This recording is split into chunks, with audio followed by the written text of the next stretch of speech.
Hello and welcome back to the Elite Football Show. As you can see, we have got the new branding. We are now the Elite Football Show. The @handle is @EFS_media. And it's only fair that we're called the Elite Football Show if we bring elite guests. So my guest today, Rob Blanchette, is obviously an elite guest. He's a great guy. He's been on a few times now.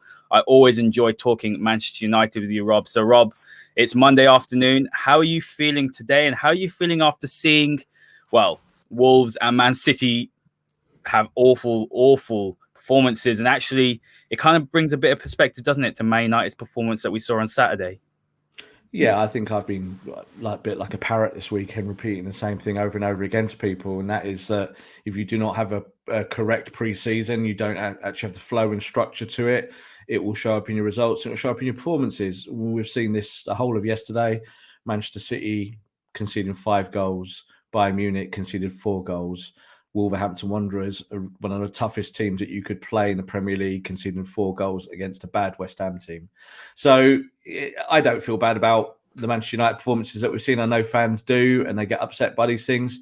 But it was fully expected going back weeks before. Even at the end of the Europa League, we were kind of predicting that United would have a tough first even 10 games because they just don't have the pre-season in their legs.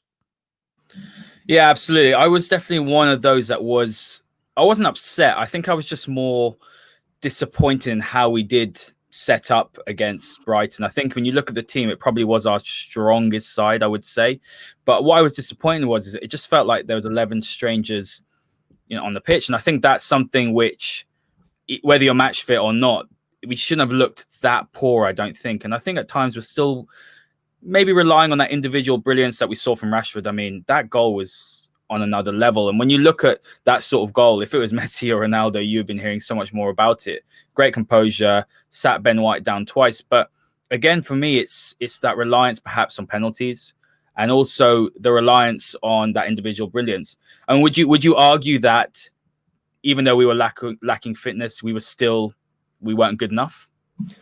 I would argue it in the sense that if you do not have your full fitness, you cannot be at your full potential. So players start to look like strangers because they just simply don't have the capacity to perform.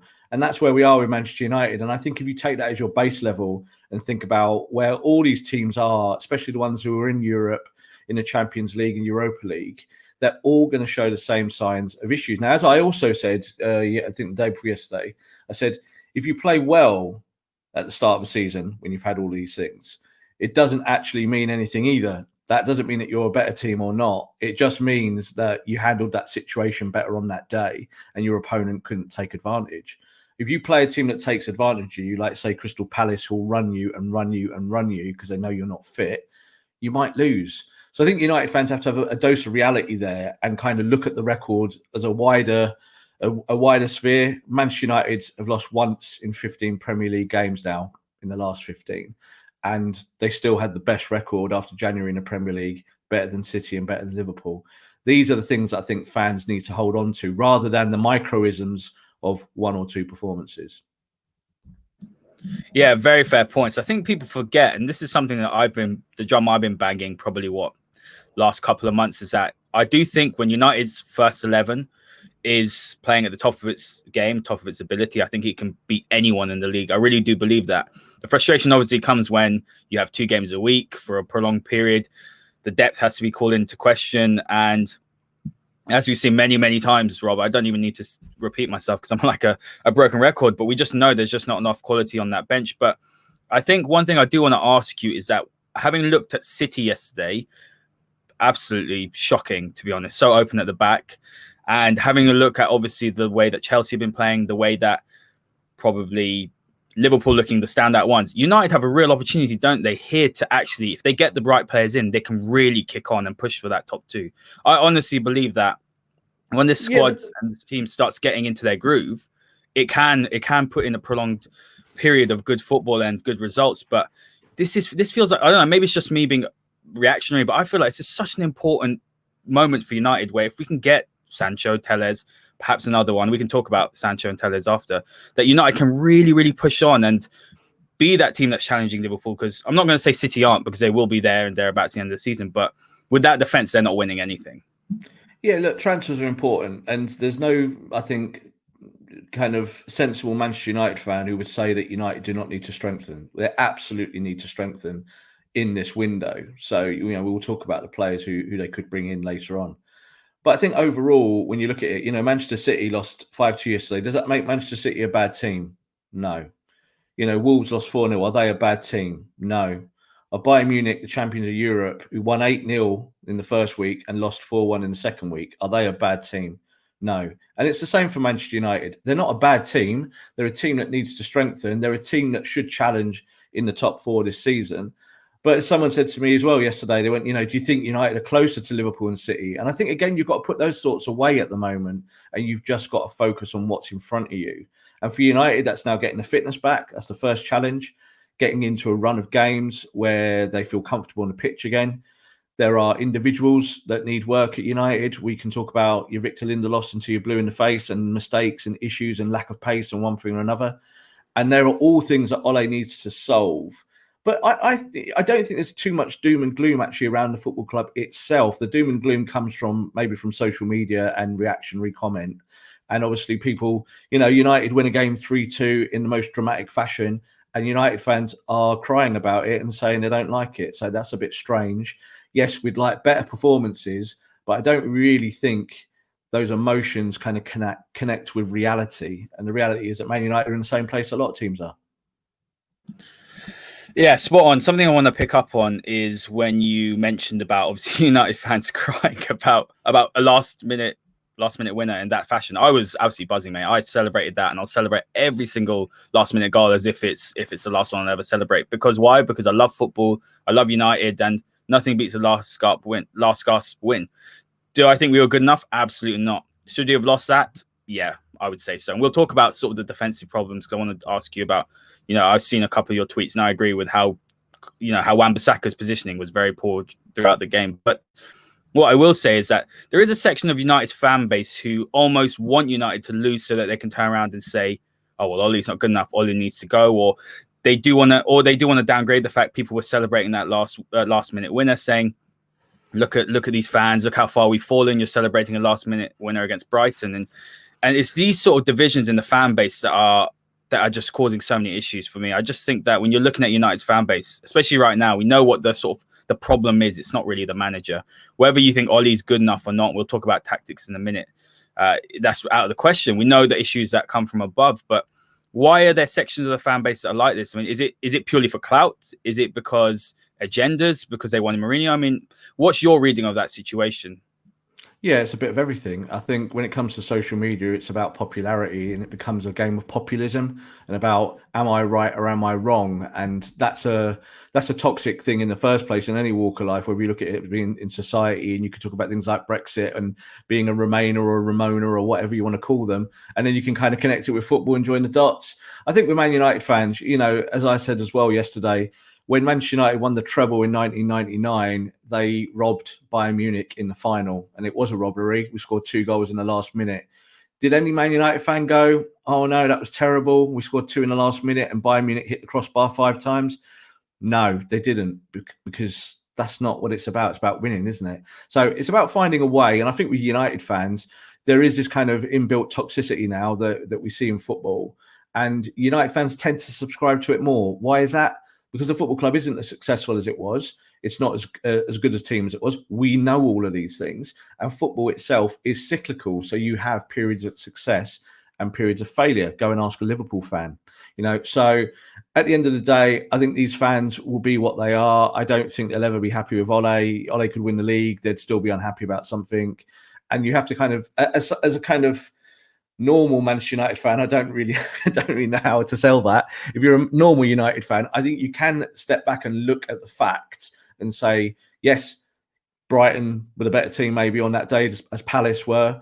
United got away with one, but who cares? It's about the next game now and finding your fitness and keep going and keep moving.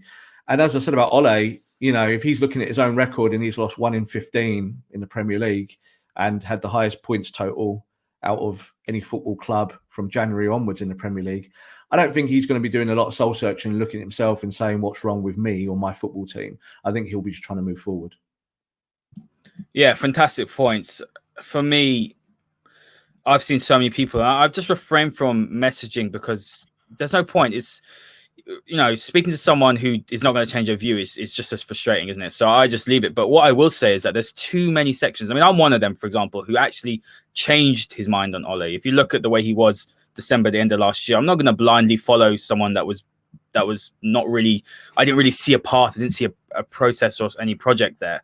But, as we went along, we brought in Bruno and things turned around. Yeah, I can happily get behind it. What I just can't take is when people can't give their dues when it's due, can't praise him. It's always waiting to pounce on him when he goes down. And when you've got a fan base that are doing that, and you're starting to see that a bit with Chelsea, with Lampard as well, I think it's difficult when you've got a legend in charge, because there are certain factions that will blindly follow, won't they? But then there are others who just don't think he should be in charge. And unfortunately, that's what's creating the toxicity. I don't know if that's the same for you. Do you think it's that, or do you think it's the transfers? I think it's just society. I think that's where we live today. I always say football is a mirror of society and a reflection of society. So that's where we stand in terms of how opinion is based now, I think throughout our society, especially in the West. And that's how it is. And people want their opinion. And if you don't subscribe to their opinion, then they'll hate you or they won't like you. And then that creates conflict. And then conflict gets hits on social media and people turn it into a cottage industry. So for me as a journalist, I'm a professional football journalist. I don't subscribe to any of that. I'm not interested in it. I'm not interested in banter. I'm not interested in someone believing my point or not believing my point. I can only say what I think. And if people agree with me, then great.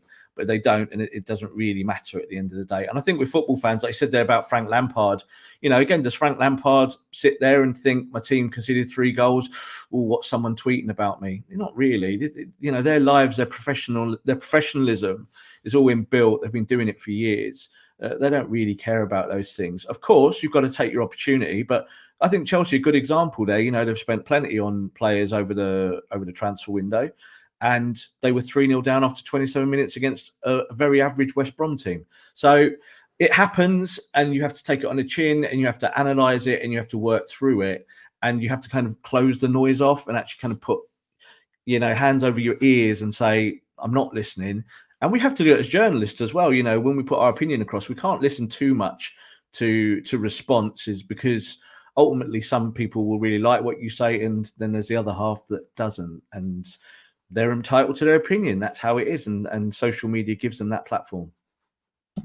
Yeah, absolutely. I do feel sorry for journalists or any big account. I mean, I'm not a big account, but I've started getting a few things here and there. I got called a douche the other day, which was interesting, for saying Ollie needs more time, and that's obviously on the tamer scale. There are a lot of people, but that's what the block button's for. But no, I do feel sorry, because when you look at, obviously, journalists put their opinions out on transfers or what they've been told from their sources, there are a lot of people that will doubt that. They'll have this tiering system. So I think it's very unfair. But let's move on to the tactics, because I think there were a few people that questioned Ollie's tactics. Look, anyone that says to me that Ollie doesn't have any tactics, there's a lot of people saying that. Quite frankly, you don't come third. You don't beat Guardiola 3 times. You don't beat Lampard 3 times. You don't, like I said, come third in the Premier League if you have no tactics. Simple as that. He probably isn't on the level of a Klopp or Guardiola. But to say he doesn't have any tactics is just plain disrespectful. And again, it's fueling that agenda that you have. So I'm going to ask you, what do you think of Ollie's tactics in general, I think, after lockdown? And are you seeing a bit of a shift? Because when you look at the sort of, I guess, the average positions map, you saw Pogba a lot deeper. I think we'll talk about Pogba in a little bit. I think there's more to that than just the tactics. I think Pogba isn't fit yet. But are you a bit concerned? Because, again, we look very much like we're attacking down the left-hand side, which is something that we know we've been doing for years because of the fact we don't have a right winger. Are you concerned at all about all these tactics going into the season? It's interesting when we talk about tactics, because there are football fans that talk about tactics, and then there's football fans that think they're playing Football Manager. So these two things are very, very different. When we talk about what a team should do, quite often you can put your tactical output into your team and say, I want you to do this, and then they can't do it for certain reasons. One might be that they're not good enough, but 2, at this moment, as we know, the fitness levels are shot. So if you want them to do certain things on a football pitch and they're not fit, it's not going to work.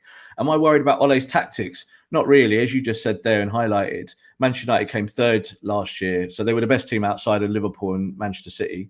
That's pretty good for a team with no tactics, isn't it? You know, a team gets to 3 semi-finals last year with no tactics.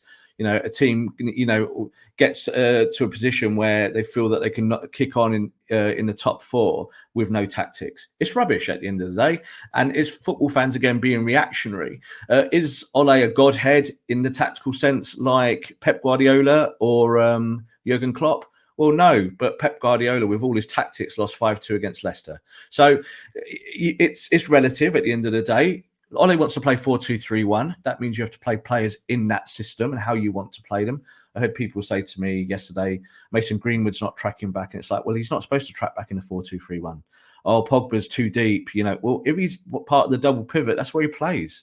So all of this stuff is more opinion of fans of what they think players should be doing and what Ole should be doing, rather than what's actually happening on a football pitch.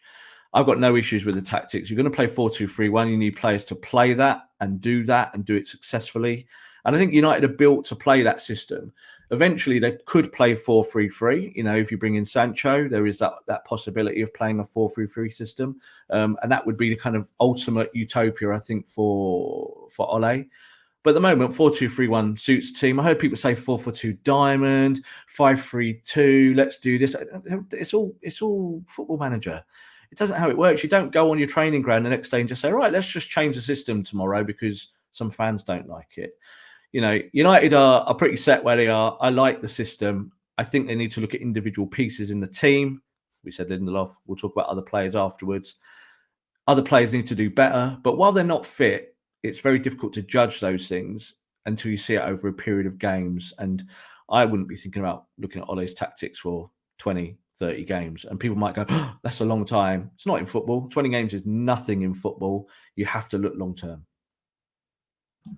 Yeah, absolutely. No one was complaining, were they, after the restart when we were the best team in the land in terms of form and we're playing 4-2-3-1 and we're absolutely killing it. So I look, for me, Pogba's played his best football during that restart period. I fully believe that, okay, it's fantastic when Ole first came in and he was playing more of the Bruno role, wasn't he?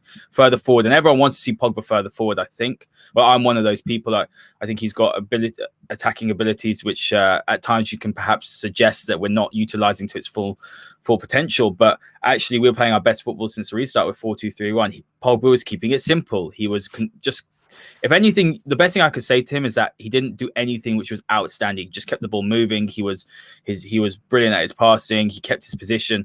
And a lot of it also is down to personnel, isn't it? I love Nemanja Matic. I think he's fantastic. He's key to United's success. That I fully believe that. And it's a shame that he's the age he is, because if you had him 3-4 years younger, he could play twice a week. I think United, you should see defensively, they look much more solid. Obviously, against Brighton, we weren't particularly great, but down to fitness. But when you look at sort of Matic and his age, he's not as mobile. So if you had someone more mobile behind, I think Ole would push Pogba further forward, but I don't think he can. And you talk about sort of personnel. Talk to me about those sort of positions. Let's go into the defense. A lot of people were very surprised Lindelof started. I was surprised Lindelof started after the comments Ole made about Eric Bailly. I thought Bailly would have started. But look, to Lindelof's credit, he didn't do anything wrong. He didn't do anything bad. I don't think he made any mistakes. I think this is a problem that people have written Lindelof off completely. I don't think he should start, but I don't think he's as bad a player as he's showing. Him and Maguire, I'm convinced, make each other look worse because they don't complement each other's weaknesses. If anything, they exasperate each other's weaknesses. You see, obviously, the lack of pace is a big issue. We play a high line. And then I do think as well, Wan-Bissaka disappointed me. Again, I don't think he's fit, but positionally, Rob, how many times did Solly March have that freedom at the back post? A better player would have put away 2 or 3 of those chances. That's a major concern for me. Let's take out the tactics. Obviously, I've got a question here saying, is it issue of player fitness, tactics, lack of signings? We can say it's all of the above, really. More so the fitness, but that the clips you see or the pictures you see of how sort of close the defense are, in terms of when they're in the box, is a big problem for me. And would you say that's a tactical thing? Would you say that's just Wan-Bissaka not being switched on in his awareness? Because for me, that's quite concerning. And when I look at that defense again, they bunch up a lot. We saw it against Spurs last year, where Luke Shaw, when Bergwijn obviously scored that goal, and Luke Shaw was very much not trusting his pace on the outside. I think we have a problem at fullback, not with so much Wan-Bissaka, because I think a right winger would improve his level of performance, but Shaw as well, I think, is a problem. And someone said to me, "Oh, well, Shaw got the free kick for the goal." Personally, I said, "Is that how low the standards have fallen that we're praising Luke Shaw for getting a free kick?" I think we've got a problem there. And again, the centre-back pairing is going to get exposed a few times this season if we carry on. Yeah, I think you can break all those points down and actually look at reasoning and kind of get somewhere with it. So let's start off in the middle, with the two centre backs. They're both too slow. We know this. There's nothing new about that. They were slow last year, and they only conceded, what was it, 36, 37 goals, but they were still slow, and it was still something that we tried to highlight. When you look at the fullbacks, I think part of the issue for them going forward is that that's the modern fullback role now. Fullbacks are wingbacks effectively. They have to give you width. And we know that Shaw and Wan-Bissaka do not give you production. The issue for the fullbacks is that they are constantly looking over their shoulder at where their centre-backs are. So that is a big problem. That doesn't happen at Liverpool. Those fullbacks bomb on. They're not worried about what's behind them. They go on and they go and do their job, and they go and get tons of assists. Now, I think we look at Wan-Bissaka and you look at the goal for obviously the Brighton equaliser. He is absolutely at fault, and obviously that still of the back five at that point has flashed around social media and everyone getting upset about the shape and one thing or another. What you've got to remember is that Manchester United are not used to playing with three centre-backs. People say, oh, yeah, they do this in certain games, all this. They don't. It's not a tactic that Ole puts out there a lot. I think it was a right tactic with 10 minutes to go. And the reason why Eric Bailly didn't start, and this is something that, again, fans just overlook over and over again, as I found out yesterday, is that he wasn't fit to start. He wasn't ready. He got a knock against Luton. That was reported.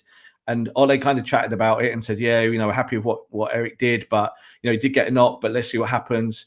And the revisionism says that Ole didn't pick him. So it's odd. These are the things not just as a United fan that get me, but as a journalist, you think, God, all these facts that just kind of get overlooked. Wan-Bissaka's not fit. He's getting there. He came back through quarantine. You can see that. His issue is that when the ball is inside him, he has problems in terms of his decision-making. When the ball's on the outside, he can tackle. That's why his nickname's Spider. He gets those big, long legs out and he can tackle. He's quick. He's quick thinking. Inside, the game slows down for him too much. He doesn't make good decisions. It's one of the reasons why I said he couldn't be a centre-back, because he doesn't have that natural central element to his game. He was at fault for that goal. I know a lot of people were saying, oh, Bruno should have been back, and one thing and another. When you've got five across the back, really what Wan-Bissaka has to do there is trust the centre-backs, which is difficult because they're slow. And he went too short and the ball went over him and they scored. And that is his mistake. And that's something that Ole needs to work with him going forward over time. Luke Shaw, like you just said there about the free kick and standards and all this, I actually think that was a brilliant thing that Luke Shaw did. He got forward and he won that free kick by driving the ball and driving past two players. Now, again, when we set standards for players, I think we have different levels for different players. So like Pogba is one. Paul Pogba gives the ball away and everyone wants to sell him and kill him straight away. Matic could give the ball away and everyone goes, well, it's Matic. It's all right, isn't it? It's not as bad as Pogba.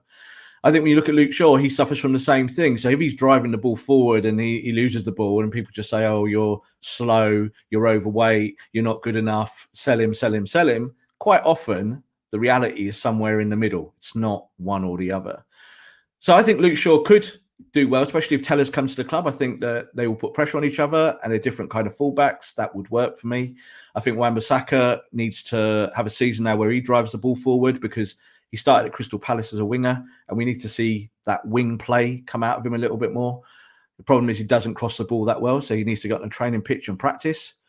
But when it comes to the centre-backs, short term, I think Bailly might be the answer with Maguire. I personally don't think Lindelof is up to it. I don't think he's a top 10 defender in the league. I don't think any of the top 10 teams would want him. He's too slow. His decision-making isn't good. He brings fear to those in his own team around him. And that's a big problem. If you've got a fullback on the outside who's worried about what you're doing, doesn't have that trust, what's going to happen? Mistakes. So lots to sort out in the defence for Ole this year. And I think as a manager, he's brave enough to make those decisions. He's proved it last year that when players are not doing it for him, whether you're an Alexis Sanchez on £500,000 a week or not, you leave. He gets rid of you. And I think he will solve that conundrum at centre-back. United are hot on Mengi. They're hot on Tuanzebe. Ole talked a load about Tuanzebe a few days ago. I think if he gets fit, he'll start as well. So United could have 3 or 4 viable centre-backs, even if you take Lindelof out of the mix. And if Mengi comes through and starts playing games, you might see United got 4 solid centre-backs. But it's a work in progress. Fantastic points, Rob. Perspective. And I always find when I speak to you, there's that in abundance. Yeah, I agree. Look, I'm going to pick that apart. I agree. Let's start with the centre-back pairing. I agree on Lindelof, and it's a shame. I see people saying, why doesn't he go and play defensive midfield? And look, that's an option. He played there at Benfica, but I think let's not do that square pegs and round holes. This is what I'm trying to say.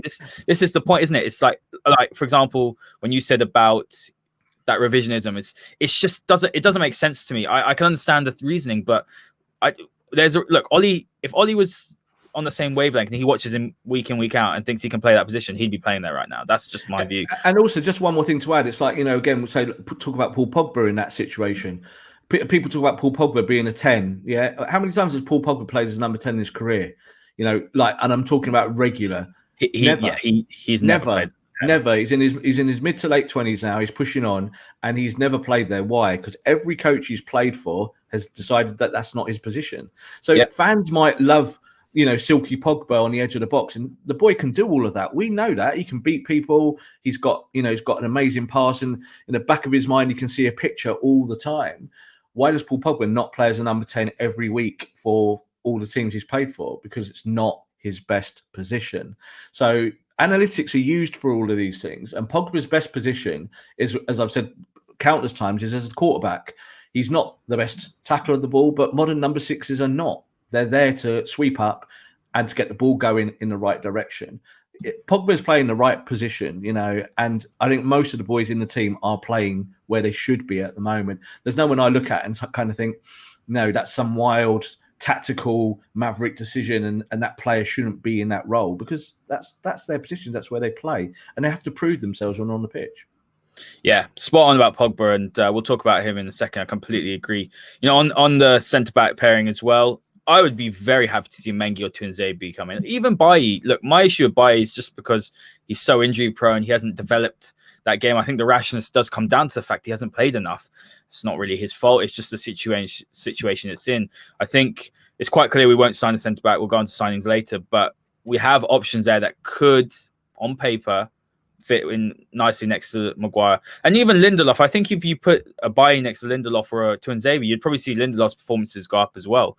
But I agree with you when you say, when you're looking back, and I always compare the sort of our defensive situation to when De Gea first joined. And you remember we had Rio, Vidic, who else? Evra. I can't remember who's right back. It might have been, who was that right back? We rotated a few times. So I think Jones used to play right back when De Gea first joined.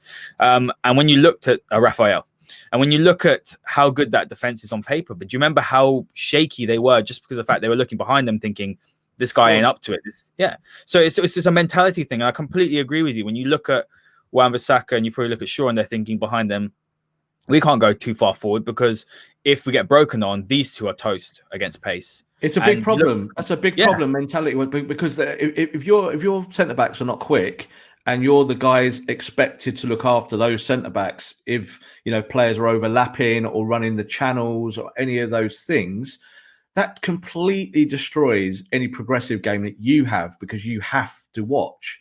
And with Wan-Bissaka, got to remember, he's still a kid, and he's not an experienced defender. He's not been in loads of situations where he's had to work himself out. But he's at Manchester United now, and obviously every mistake you make is highlighted to an incredible magnified means, isn't it? I think for him, it's difficult to look inside, and then probably his centre-backs are telling him to go. And he's probably thinking, well, if I do go, then I'm kind of messing up my position in a defensive sense. And what do I do? So that's something that Ole needs to again work out with him, and to give him the trust and say, right, go for it. But you need centre-backs with pace. You need at least one who can do the coverage. And of course, Bailly is the obvious choice at the moment. Ideally, go out and buy one. As I always say, if you want a top centre-back, then go and buy one. There are people on the market you can go and get, but you have to spend the money. And United are definitely looking at other targets at the moment. Yeah, and you just look at what Ruben Diaz has gone for, close to 70 million. It's crazy money. Centre-backs are quality centre-backs. There are some on the market, but yeah, you're going to have to pay. Nathan Ake, I tweeted yesterday, I don't think Ake played badly, but I was not really for the Ake signing. A lot of United fans were upset we didn't go for him. I said, for 40 million, I don't really see him as much an improvement of what we've got. I'd much rather pay to Nzabi. So for that 40 million, you got to look over at Arsenal. I know Gabriel's in his early phases, but for 27 million, I think that could be a great signing. But sort of looking at, I guess, Luke Shaw, you make some interesting points. He's definitely one of those who's on this level of Pogba in terms of getting scapegoated consistently. People forget the impact of that injury mentality wise, but then also I think there's the other side of the coin. We shouldn't be sentimental. If you're not good enough, we can't keep you at the club because obviously, we feel sorry for you. I think Luke Shaw is one of those who's definitely improved under Oli, and there's countless players that have improved under Oli. I think Matic is playing his best football, and he's a Mourinho man. So this notion that Oli doesn't improve players is rubbish. But when I look at Luke Shaw, you're right. I think him and Tellez together could push each other on. But my thing with Shaw, and my thing, I suppose, when you say that those standards, when we're excited because our fullback drove on, I think for me that's a concern, because that should be the bare minimum from your fullback, in my opinion, to be able to at Man United should be able to drive on, should be able to take on a man. I know Wan-Bissaka is still early in his career, but I just think when people say we don't need a left back, we don't need more attacking output, I think you find that it's hindering our attacking play. Something I do want to pick up on as well is the idea about Mason Greenwood not tracking back. I saw a ridiculous tweet as well. This made me so angry. Is that when you take away the goals, what is Mason Greenwood? I mean, it's this. What is it with? I don't know what to say, Rob. What is it with football fans? One of the hardest skills. He's 18, 19 years old. One of the hardest skills is being that good at finishing, to be that ice cold in front of goal, that composure. So what? You take it out and he's nothing. That is just such rubbish. It's like saying, take the goals away from Icardi, take the goals away from Inzaghi, because Inzaghi was considered to be an awful footballer. All he could do was score. Apparently, that's the stories that go around. If you listen to the stories, I listened to a few offside. Born offside. I've listened to quite a few podcasts. I'm really interested in Serie A. It's my second league, and I've listened to a lot of podcasts with Gab Marcotti and James Richardson and James Horncastle, and they were saying that in training, apparently a lot of the players, I think Totti was saying that Inzaghi has. You actually question, they were doing like a rondo or something, and he had no ball playing ability, but you get to the game and he just scores goals. And look, Mason is so talented. The fact that people are now going at Mason because they're saying, what does he offer, is just ridiculous. And it's the modern football fan, isn't it? Doesn't matter what you do. No Manchester United fan with a brain is going after Mason Greenwood, right? Again, we have to really, dig your flag into the sand and stand there with it and be sure of what is what. There is no Manchester United fan who has got something up here in terms of football that's going after Mason Greenwood. The only people going after Mason Greenwood are those who want to fight because they just want to pick up on a subject. It's ridiculous, but this kind of ridiculous nature that we see in football is something that's been invented over the last 10, 15 years, and it's not something that's going away, because, like I said, it's a societal issue. It's not really just about football. People will literally argue their way out of a wet paper bag if they could, because it's just their fun and that's what they get out of it and that's what they enjoy. They enjoy the conflict, and you either give them the conflict back or you block them on Twitter. That's what you do. And, I get called all sorts of names every day of the week. And it might be because my opinion is that I think Mason Greenwood's really good. So other people might think he's not very good. Or it might be on a transfer, or it might be on a tactic, or it might be on Ole. I get told I'm Ole in all the time. And I constantly have to say, I'm Ole nothing. I just want the manager to do his job. And I'm happy with the tactics. I'm happy with the results. I'm happy with the player development. So, you judge a person on their last day and then over a projection of a year. That's how I look at it. So, all of that, you see, I think it's best that United fans don't get into it, because you can kind of look at all the beef that goes around social media around a player, and some players are popular and some aren't. But then if you really kind of reel it back and actually look at the reasonings for that, most of the times it's contrived. And so you said Pogba and Shaw there. Perfect examples of kind of personality politics coming into football, because people don't like their personalities or don't like them for what they are, or their body shape, or because they dance at a wedding, or their haircuts. They get ostracized out of the picture in terms of what the Manchester United should be in the future. So all of those things, you see, and for some guys, there's racism in there in some places with Pogba, and I think with Luke Shaw, there's a kind of the flip side of it where people are kind of talking about, oh, you know, he's a privileged white boy in a Man United team. I don't think it's that either. I don't think anybody at Man United gets paid a wage because of privilege. They're there to try and prove a point and to prove themselves and to win. And that's why the football club gives them the money. Nobody is there on their laurels. Even the likes of Phil Jones, who gets, you know, a lot of flack for what he does at Man United, which is not a lot. You know, he's not there because he's just trying to steal a living. I hear that time all the time. It's one of my little bugbears about football, because I don't believe any footballers generally steal a living. They're all there to win. They're all there to train hard. If it works, great. But if it doesn't work, then that's why you leave a football club. That's why you get sold. That's why you'll see someone like Rojo, Smalling, players like that, Sanchez, Lukaku. These are why these players have gone, because Manchester United have identified that they're not going to help them win. And that's the ecosystem of a football club. Yeah, fantastic points. And that sort of leads us on very nicely to Paul Pogba. And I would agree, one last point is that I've been using the block button a lot recently, and it's such a great feature, Rob. You know, I wake up in the morning, I don't have idiots in my mentions, so it's really nice. But I don't rise to it. So if someone attacks me, I quite often get called all the time. People go, "Oh, you're bald," because I shaved my head, and they go, "Oh, you bald this, you bald that." So I just block. It's not. I wouldn't argue with kids on the street about something like that. So why would I argue on my phone? So a lot of that stuff is just, it's nonsensical. And in football, there's a lot of nonsense. Absolutely. And something I will say is very interesting, because when you first came on my podcast, I said, "Oh, you're Ollie in, aren't you?" It's funny, isn't it, how that sort of narrative is? Yeah. Because it's really funny, because honestly, that's what I thought. Maybe because, you know, I know you weren't the biggest fan of Jose, so I just automatically, it's funny, didn't even know you, and I just assumed that was one of the first questions. You remember the first thing you said to me was, "I'm not Ollie in. I just want the manager to do well." This is important. And I'm in the same boat. So what history shows is that I was very much Jose in. Yeah, at a time when we were talking about Jose Mourinho coming to Manchester United, every piece I wrote was pro Jose Mourinho, because at that point, I 100% believed that he was the right guy to take over from Van Gaal in terms of someone who had success. And I was Jose in all the way until the final 3 or 4 months of before he was sacked. So again, there's revisionism there, because people only look at your last tweet. And obviously, I'm not a fan of Mourinho now. I never was really a fan of his. I just thought he was the right appointment. I've never been anti-Jose, but people can perceive that because they do it on the last 6 tweets rather than maybe the last 6 years.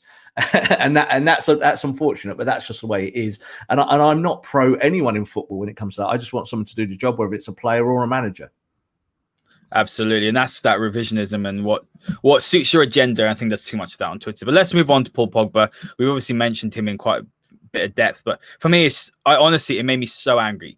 What my only criticism, it wasn't even of Pogba, because everyone's forgetting he had COVID. You talk to anyone that's had COVID, the effects that it has on your body, and also there's long-term effects. I'm not a scientist, so I'm not going to go into that, but there are reports that say you have these long-term effects. And look, I think Ollie's in a very difficult position. I did the breakdown and banter show on All for United. I host that.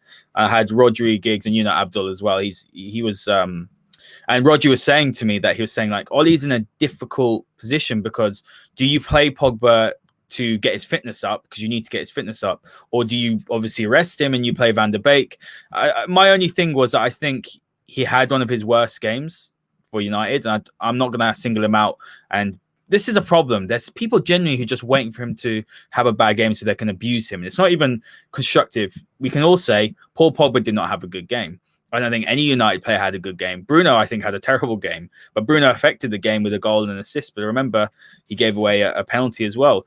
But it's what suits the narrative. And I think there is a racial undertone to it. I think you'd be very naive to think otherwise with certain people, not everyone. But I think also Paul Pogba is the only footballer I can ever remember in the Premier League that's been criticized this badly. He's expected to score goals, he's expected to defend, he's expected to do assists, he's expected to lead, he's expected to do everything. Why though? This is what I want to ask you. Why is there such an expectation on him, but you've got someone like Kepa, who's £72 million worth goalkeeper, who's got wrists like a Jacob's cracker, who's absolutely shocking.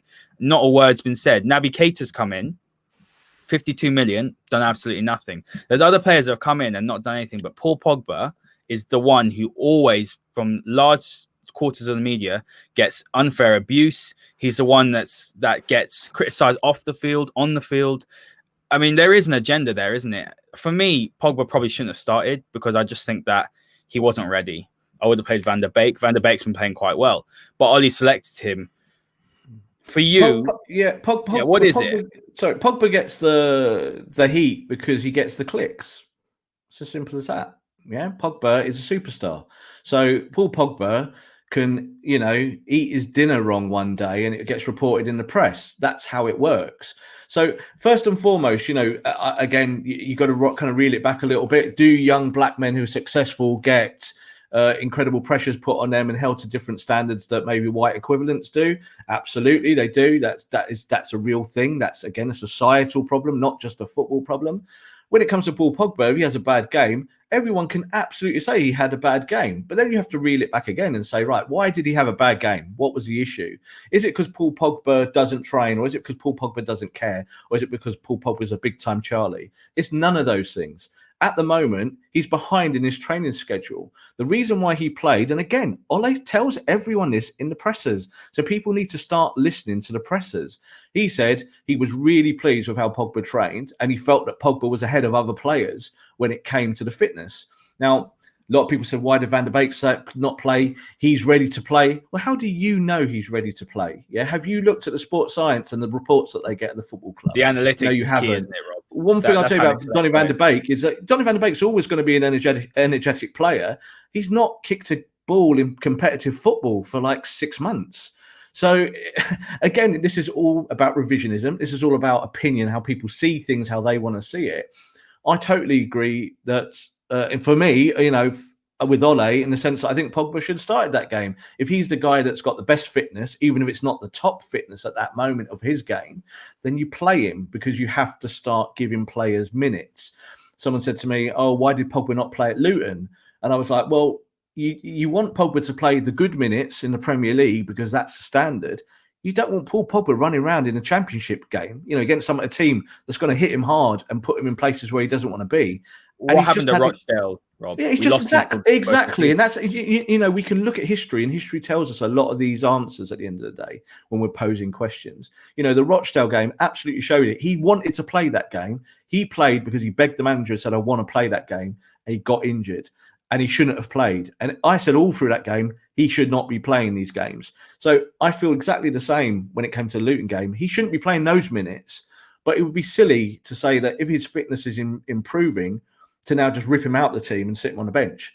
That's also nonsensical. That's not sport. So people do these things. They make these opinions on how they feel about stuff. It's stupid to say to football fans, don't be emotional, because emotions is what fuels the game. It's why fans watch it, obsessively. But ultimately, a lot of these opinions are not based on facts. And when we question a manager about why they pick a player, I don't really think that fans always have a grasp on reality on how selections are made. It's not a guy with a bit of paper going, all right, let me check who's in my team today.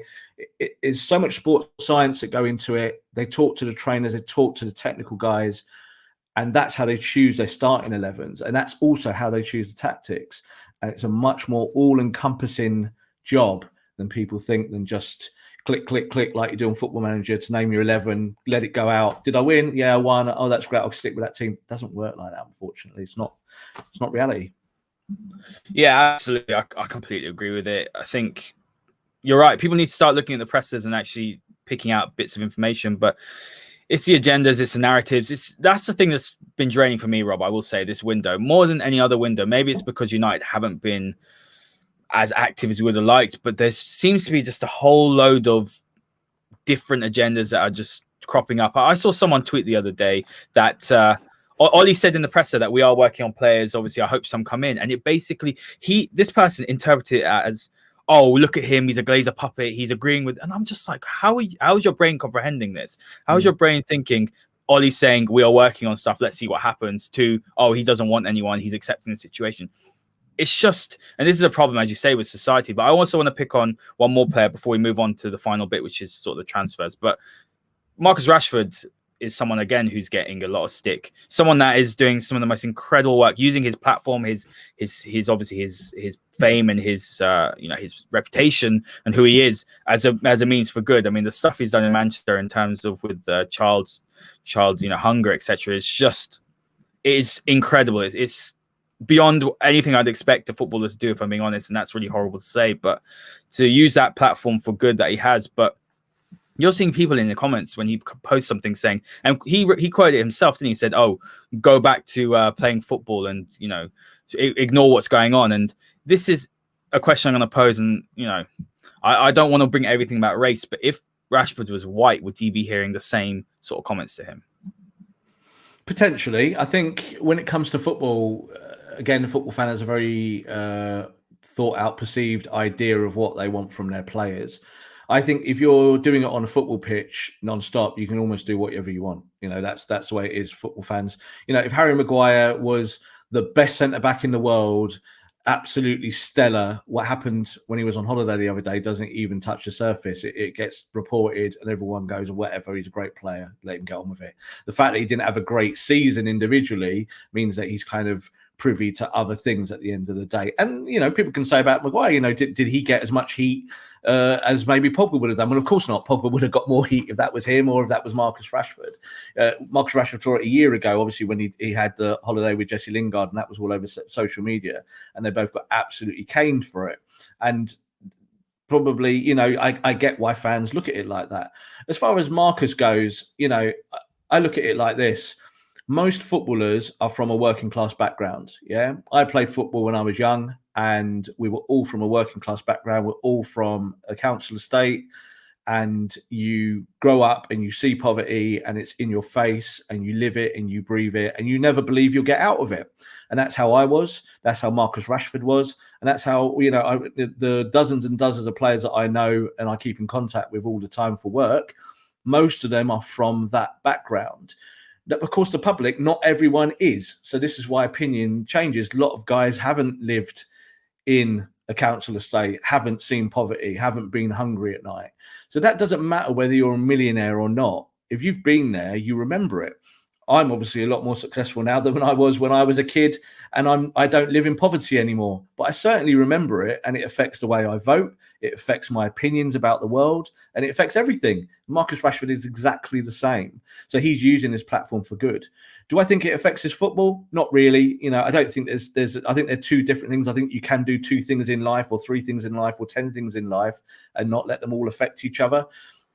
What I will say is this. I think Marcus Rashford had a really bad injury last year. He had a great start to the season. He carried the team. But, when you kind of have that hairline fracture that he had in the back, that is a long injury to recover from. And I think in that last game against Brighton, and also at the end of the Luton game, we started to see the old Marcus Rashford. He was there in his head. You could see it. He was making decisions that Marcus Rashford from a year ago was making. So I think that's a positive. And I don't think Manchester United fans need to kind of get too overly hyped one way or the other about it. I think you need to let the boy to go and play football and get through and work through whatever his issues were in terms of his physicality.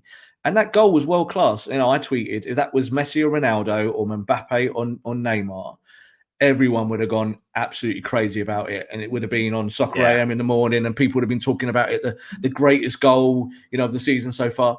It was fantastic what he did, and how he was composed, and how he got himself in the box, a little trick, comes back onto his other foot, smashes it, puts it away with the deflection. Great goal. We want to see more of that from Marcus now in the weeks ahead.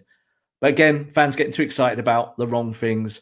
I'm proud of the boy, to put his time towards people who are hungry and who are facing poverty and facing stuff that he faced as a kid and that I faced as a kid. I think, yeah, good on you. I'm happy for millionaires to give back in that way. Absolutely. That is fantastic point. So I couldn't agree more. And what I will say as well is that United, whatever you think of the ownership and the board, etc., actually, they've been one of the ones that have come out of the whole COVID situation with their heads held high. They've not furloughed anyone. They've trying to give as much to the community as possible. So I think in that respect, I'm so proud For me, I just don't understand why people say focus on your football. You know, there are other players in the past that have done things off the pitch, but because they're doing well on the pitch, as you alluded to, no one said anything about it. They say it because they're idiots. You know, sometimes you just have to stand back and say, when you're an idiot, you think that because you're being selfish, because all you can think about is the ball going in the net. But that's not life. This is only part of their lives. You know, we have this kind of preconception about what footballers are. And I can tell you straight up, because I work with them, that it's wrong. You know, the preconception that they don't care and that they have no interest in society and people and all this. It's just not reality. When you look at what the United boys do locally through the football club and also through organizations like UNICEF, you know, they work 24 hours a day with charities. You know, they don't have to. They could go home and just do nothing, you know, but the football club encourages it. And I wouldn't kind of give the Glazers any credit for that ultimately, because I think that's part of the spin of a football club, where you work with bodies to make yourself look good. There's PR in that.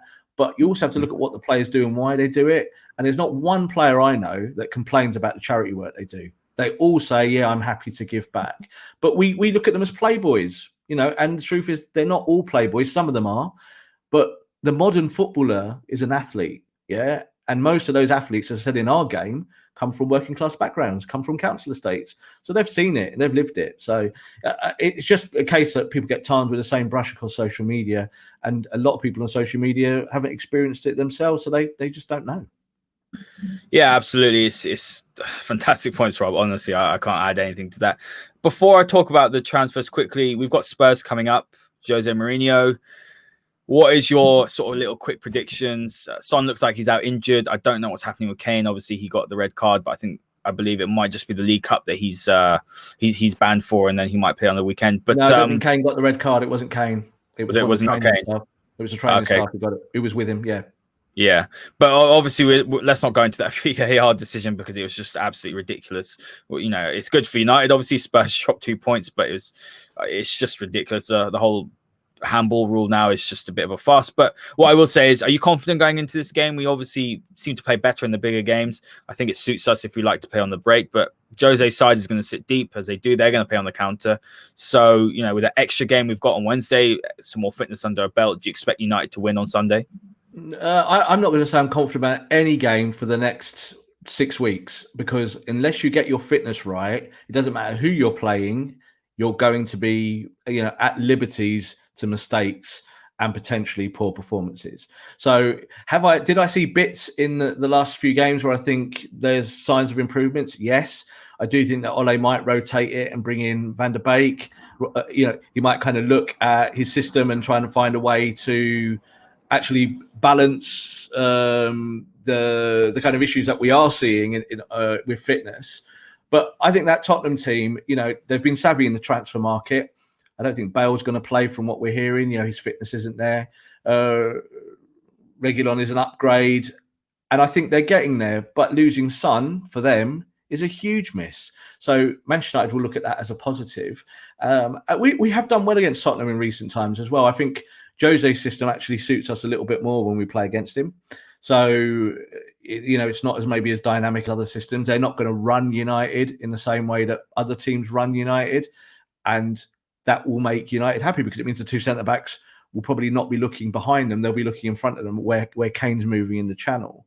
So it's a 50-50. It's one of those games where I wouldn't want to make a prediction on it. Like, again, everyone always says to me every time we talk about a football match, what's your prediction?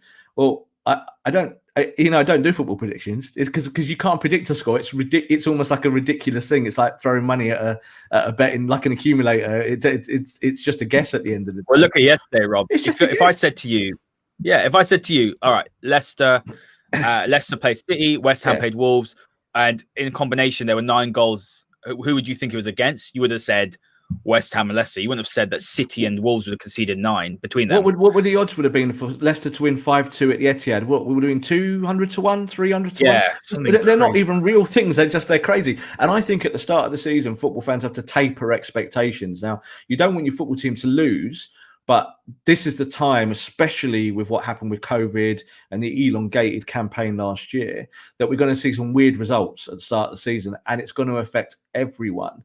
And I had United fans come on to me last night and say to me, "Oh, you've been going on about this pre-season thing, and we've been saying you're wrong, you're wrong, you're wrong." And then they're going, We just realised you were right. And it's like, it's not about whether I'm right or wrong. This is just facts. This is just where we are as a football club. And we need to get the fitness back. Hopefully with some training in their legs, now with some games, that they play Tottenham and that they're ready. They're more ready than we've seen, obviously, in the last 2 Premier League games. The Brighton game obviously comes into this as well for fitness for the wider squad. But we should start to see something more like the normal Manchester United that we saw maybe towards the end of last season, after lockdown. Hopefully, we can only keep our fingers crossed for those things, because it's not an exact science. It's just trying to get players fit and getting them mentally fit as well. I think that's the other side of it. After this short period, they had a short holiday. And some of those guys still might have mental fatigue. I know football fans don't want to acknowledge that as well. But some guys do need the off-season just to kind of chill and relax and get their heads straight, as you do in any sport at the end of the day. Yeah, spot on. Last point I'll make on that is that I think City losing in that fashion, I think Wolves losing as well, to put things in perspective, especially for me as well. I was quite disappointed. I understood the fitness aspect, but I was disappointed in saying, well, City are doing quite well, aren't they? Well, they just got spanked 5-0. I think first time Pep's ever been beaten by 5 in 686 games. And the tweet I put about Bayern Munich, which is exactly what you're just saying there. I put in the tweet, and this is why people don't read to the final sentence. They just read the first 6 letters or whatever. And I was like, Bayern Munich, it's not whether you do well in a game, it's when it catches up with you. So sometimes it is the second game, sometimes it's the 5th game. You could be training, playing, and doing that cycle, but then you hit a wall on the 5th game, and it is because of fitness. Bayern Munich won 8-0, and everyone likes, oh, well, there's nothing wrong with their fitness. And then they lose 4-1, and people go, well, it's not fitness. It is fitness. But Man City don't lose 5-2 at home, do they? Ever. Pep Guardiola has never conceded 5 in his life. So that is fitness. That's not because Man City are suddenly terrible. It's not because their defense is suddenly completely terrible. They are addressing that with a big signing. You're going to see these teams, the teams that have had rest and have had a holiday and been able to put their feet up and have a bit more of a normal preseason. Brighton, for instance, have played 9 games. The Manchester United game, that was their 9th game in a row. That was United's 4th game. They're 5 games off them. In professional sports, that hammers you. Yeah, absolutely. And my last sort of thing is, I hope that this extra time that these 3 sides have had off will actually pay dividends later on in the season. I hope that, when the fixtures start to be more congested, I hope that United will have an advantage. Because I do worry, Rob, if I'm being honest with you, I have this horrible feeling it's going to finish me off. But Liverpool, I think they're going to walk it this year. I know it's 3 games in, and people are saying, "Oh, look at Everton." I'm still saying this now. Everton will not finish in the top 4. I know a lot of people might now save this clip, but I just don't think they will, because you've seen in the past teams have fantastic starts, but I don't know if they've got the quality. And when it gets to Christmas, when they've got Alan and obviously James Rodriguez, who haven't had the British winter, so you don't know what's going to happen, how they're going to cope during Christmas time. So that's the sort of point. Do you have anything to add to that at all? My tip for the title is still City. I've seen nothing in these opening weeks that makes me think anything else. The reason for that is because that they've got the best squad. Simple as that. And I think once they get going, they'll win games. I think the Leicester result is an anomaly. Doesn't mean anything. And I think Liverpool will be very close to them. But my sleeper tip for the top 4 and also potentially winning the title is Everton. And the reason why I say Everton is that when you look at them from back to front and you look at the constructs of that team, you look at their tactics and you look at their manager. Fantastic. They have a perfect storm erupting at Goodison Park. And the perfect storm is that James Rodriguez wants to prove himself. Yeah. He wants to prove that he's one of the best in the world. His figures dictate that he is one of the best in the world. Now, he's one of these guys that operates on reputation, and his reputation is not so high at the moment. But he's got a great opportunity at Everton. And I think in front of him, Richarlison and Dominic Calvert-Lewin are going to be sensational this year. So that front, that triad of players leading the team. And then you look at their midfield. You look at their fullbacks, you look at kind of how settled their centre-backs are. I'm not a fan of Jordan Pickford, but Pickford can go through runs of form where he plays really, really well. If Ancelotti gets all of that together, I think we could be getting to Christmas and seeing them doing what Leicester did last year. And there's always one team that is the sleeper hit, as I call it. Leicester won the title, what was it, 3 years ago now? And no one expected them to win that title. This Everton squad is better than that Leicester squad. Simple as that. Yeah, well, someone that's really impressed me actually has been Calvert-Lewin. I think I'm someone that thought, nah, he's just not good enough. But you're suddenly seeing there's so much service, and he's fantastic. What I like about him, and I remember he was linked to United for 45 million, and I thought, you know what, this is just ridiculous. But I'd have him at United. He's sort of an old-fashioned sort of number 9, isn't he? He's good in the Hindsight's air. a beautiful thing. Hindsight's a beautiful thing, because we look at Dominic Calvert-Lewin now, and people can say that and go, "Oh, we'd have him at United." But of course, 6 months ago when he was linked to United, every United fan was going apoplectic about it and saying, "Oh, this is Glazonomics. You're bringing in players who are not good enough."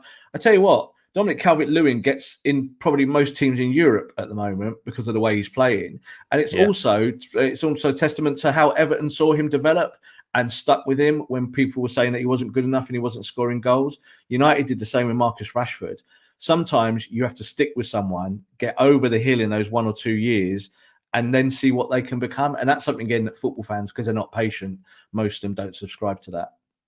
Yeah, I completely agree. Rob, let's move on to transfers, the last part. I've left this at the end because, quite frankly, it's the boring part. So if anyone's listening to this and they just want to hear that, and skip through to an hour in, you're going to miss all the best stuff. But let's have a look at it. So some news broke last night from pretty reliable sources, and Fabrizio was one of them. And obviously, you speak to the club, so I want to get your sort of insight onto this. I don't think it's anything groundbreaking, to be honest. We see that Tellez has agreed personal terms. I think this one's going to happen, but obviously it's the fee that United have to work out. It's that COVID discounts that you've been talking about. I don't think we're going to get any. Maybe you might get a few million off Tellez. Maybe you can shed some light on the Sancho deal, but it looks like United will return for a bid for Sancho finally. And I did tweet last night about 11 o'clock. I said, it looks like United will be a little bit more active now at the end of the window. I expect them to be, especially shifting players out. It looks like Pereira might be off to Lazio with a loan, with an option to buy, I believe, not an obligation. I read somewhere 27 million euros. If United get that for Pereira, and I actually think Pereira would do very well in Italy, if I'm being honest. You saw the way young and Lukaku, it's a slower league. And my thing with Pereira has always been his mind is a couple of seconds behind what he wants to do. And the speed of the Premier League's too quick. I think there's a player in there. We all wanted him to play at United when LVG was here, didn't we? He was absolutely killing it. So Pereira looks like he will be out. Possibly Dan James. I'm seeing a loan potentially to Leeds. I mean, maybe you can shed some light on that. And Smalling to Roma looks like another one. So where do you think United will look to bring him, like, in what positions? So obviously left back, right winger. And I guess the question is, are Dortmund going to accept a lower upfront fee, which it looks like it's going to be, but for more, I would say, more concrete installments for Sancho? Okay, I said from day one, going months back, the Sancho deal would probably only happen in the final week of the window. And the reason why I said that is because every club I've spoken to has spoken, hush hush about COVID discounts. Everyone has talked about the marketplace collapsing in the final week. So I think you're going to see quite a few transfers happen in the final week that people were kind of shocked about, that even, not been reported, because clubs have all got their targets and they've been working on them non-stop for 6 months. None of these things happen in just a blink of an eye. Sometimes you do. You'll get a loan deal that just pops up out of nowhere.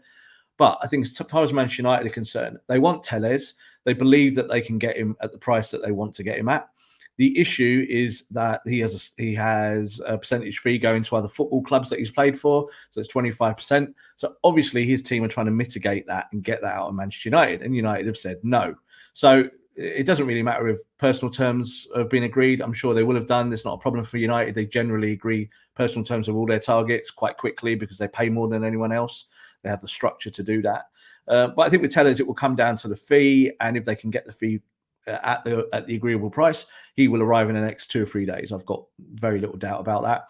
Jadon Sancho, the bigger issue for him is that he has never publicly come out and said that he wants to join Manchester United, which would involve obviously putting in a transfer request. A transfer request would mean that he would lose millions of pounds in bonuses at Borussia Dortmund. He doesn't want to do that. His agent doesn't want to do that because they're going to lose money. So it's about playing the game here.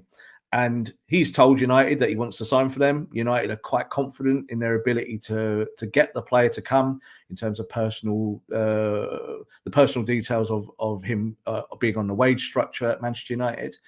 Will he come? I think it is 50-50 because Dortmund do need the money, but Dortmund are not going to sell at below market value and their valuation of 120 million euros is above the market value. So again, fans have to understand that it's not just, it's like me saying I want to sell my house, but just give me another 100 grand because that's what I want. It doesn't mean I'm going to get it. So I think with Sancho, it is in a precarious position, and the player doesn't want to kind of upset the apple cart at Dortmund. If he doesn't come, I do think Manchester United will go to their list of targets and potentially bring in someone on loan for a year. Again, it might not be a player that United fans are particularly happy with or au fait, but I wouldn't be surprised. Sarr from Watford, do you think it's one of them? I think not on loan. No, I think if you buy Sarr, you pay the 45 million and you say he's our guy and we're going to develop him. So, he's not a short-term prospect, is he? He's not going to improve you in the next 6 months. He's a guy that would need time to settle at the football club. He is a potential target. He is on the list. But I think they would more explore the market of loan signings of, veterans or someone who needs game time or who wants the opportunity of Douglas Costa or someone like that. I think Perisic, I don't really see it, but I think Douglas Costa is someone who has been linked with Manchester United multiple times. The football club have looked at him a lot over the years, even going back to his time with previous football clubs where he's been at. So he's a potential someone that you bring in, and he could be a bench option, and he could also start games and give you a little bit more balance. Not for me though, not the kind of player I want at United. Yeah, I agree. At this stage. But I do think that there might well be a complete left field signing come in where people have gone, wow, we didn't see that happen. You didn't see it coming at all, because there's no doubt that United have deliberately sounded out a ton of agents and a ton of football clubs and a ton of players, and that's to give themselves options in the final week. They knew it would go deep. Every club knew it would go deep. Don't be pulled apart because Chelsea made those signings early. There's difference in reasons why they did that, because they had money from previous transfer windows ready. So that's why they executed those deals, and they were done way in advance. But United are kind of looking at things, and they wanted to see how the season started. And we can see that the guys are short of fitness and there's positional issues. So that's why Tellers has popped up on it. Tellers wasn't a target 2 or 3 weeks ago. I don't know if it was you I was speaking to, where we talked about Reguilon. Everyone, Reguilon's coming. Yeah. And I said, well, Tellers is ahead of Reguilon in United's target list. Yeah, you said that to me. We heard that directly from the football club. So we knew that Tellers was the guy that they would go after because he was just a better deal for them at the end of the day. So we'll see. I think last week will be interesting, and will Jadon Sancho be wearing a Manchester United shirt at the end of it without wanting to just say I'm sitting on the fence? I think there's so many factors still to sort out, and when the transfer window starts to tick down, there comes a point where you have to say, no, we look at someone else now for the time being, and I think that's the most likely outcome, even though I do think United will go in with a big bid this week. One thing I do want to pick up on, I agree with you. I don't know about Sancho. At the beginning of the window, I was 80% in favour. Yeah, it's going to happen. And as the window's gone on more and more. But look, I think United will go in with a bid. It's just whether they can agree on the structure with Dortmund. But what I do want to ask you is, because I've got a good friend who's a Napoli fan, and this is just devil's advocate. I'm just asking you the question. But he said that PSG put in a 40 million euro bid for Koulibaly, which is obviously going to get rejected. When I spoke to Jamie Jackson earlier on in the window, he said the real centre-back target they wanted, obviously they got a long-standing interest in Upamecano, but Koulibaly apparently has been the one that they've always liked. Maybe you can correct me on that. And when I spoke to a few other people as well, they were also of the view that Koulibaly is the one, but the problem is the price. We know the price is a lot for the age profile as well. But you stick Koulibaly in, and let's say you did get a Sancho and a Tellez, United have to challenge for the Premier League. That's my opinion. That's a really, really strong side. Koulibaly takes that defence to the next level, and he can also play on the left side of the defence, which is what he does for Napoli. But I guess my question is that you talk about these surprise signings, but is it very possible that if United were managing to get Smalling out, maybe another, that they could actually return in for someone like Koulibaly on the last day for a 60 million euro deal? 100%. That's what I said last week. It's exactly that. Let's talk Koulibaly. His market value has been erratic over the years, but we know that he's a premium defender kind of operating at the top end of the transfer market. So before COVID, we're talking £80 million, and that was kind of the price. And Manchester City were not interested in that price in the last few weeks, and obviously now they've changed their target, have gone and got Diaz, and that means that the Koulibaly deal is dead as far as Manchester City concerned. But Koulibaly still has a market, and at the end of the day, is he going to go for £80 million now if he leaves Napoli? No, nowhere near it. His market value has shrunk because of COVID.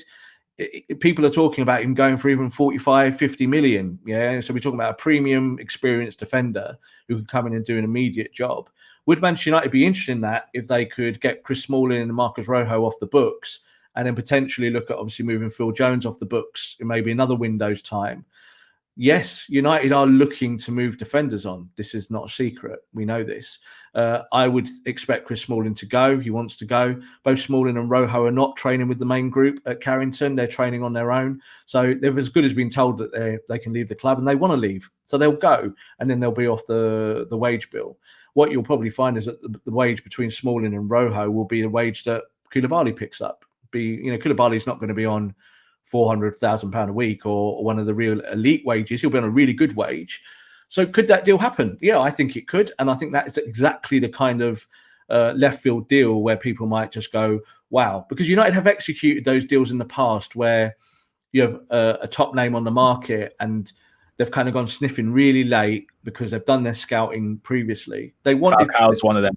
Well, Falcao's is an interesting one, isn't it? Because Falcao was like a kind of literally last second signing on loan with very little risk and a load of upside. And what we found out happening was there was no upside because he wasn't fit enough. We talked about fitness, and Radamel Falcao wasn't fit enough at Manchester United in his period there. That's why we didn't see the best of him.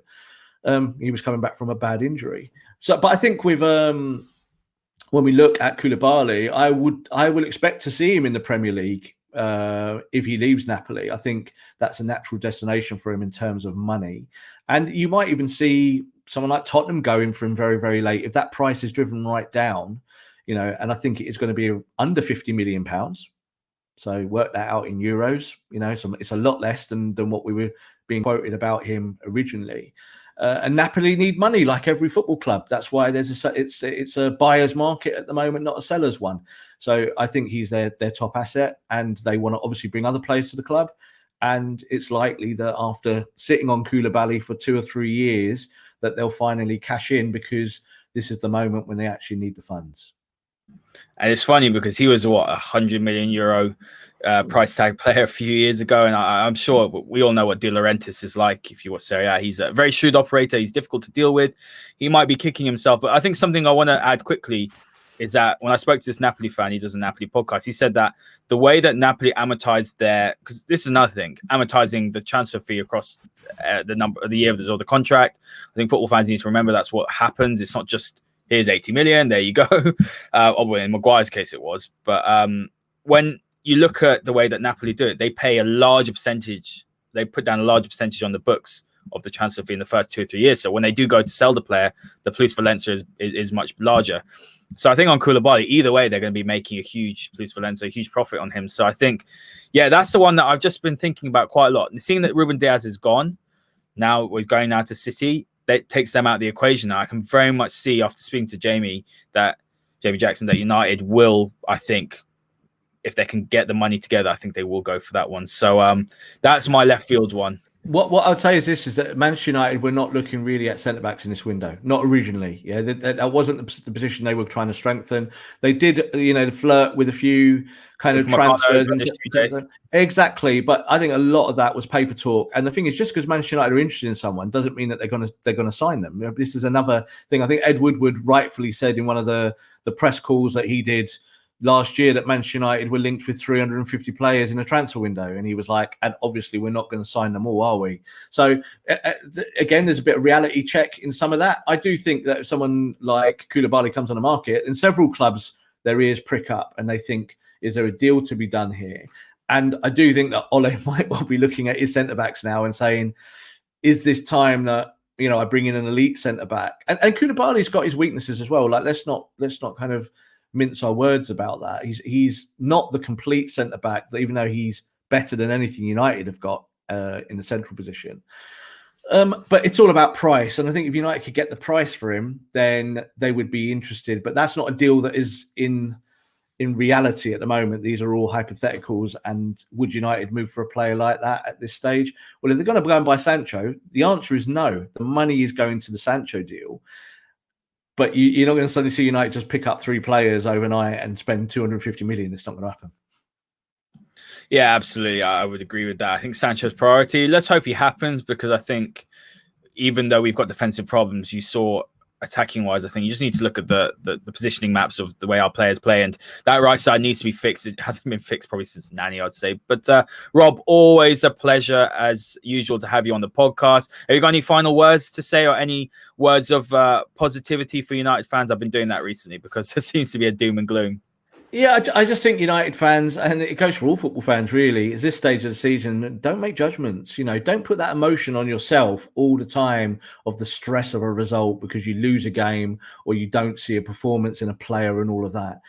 Football, the Premier League, it is absolutely a marathon, not a sprint. And everyone who kind of gets caught up in the week-to-week shenanigans of football and it lets them, emotionally drain them and hurt them, get rid. Don't do it. Don't do it. Your health is more important. That's how I view it now as a football fan.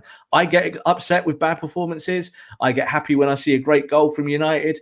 But at the end of the game, I turn the telly off and I walk away, and that's okay. And I feel all right about it because I do have trust that the people behind the scenes, when it comes to Ole and his team, are trying to do the right thing, even if I don't trust the Glazers or what their intentions are with Manchester United.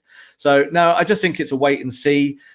Everything is a work in progress. And in life, that's how it is. And you've just got to wait and see how it all pans out. And I think the United are in a decent place when it comes to taking the football team forward. Rob, I always feel better talking to you about football, about United. Rob, the therapist, Blanchette, like that should be your new handle. But guys, make sure you give Rob a follow. Obviously, it's at handle Z, at _R for Rob, _B. If you want to give me a follow as well, that's my one there. It's just my name at Hader_Rubani. Look, we've got some fantastic guests this week. I'll be getting Rob on hopefully again next week, which would be great. Hopefully he's not too busy. And make sure you check out more of the great content. We've got a new branding, Elite Football Show now. So check out our Spotify and our Apple Podcasts as well for the audio versions. So that will be in the description. Have a lovely week and we will see you.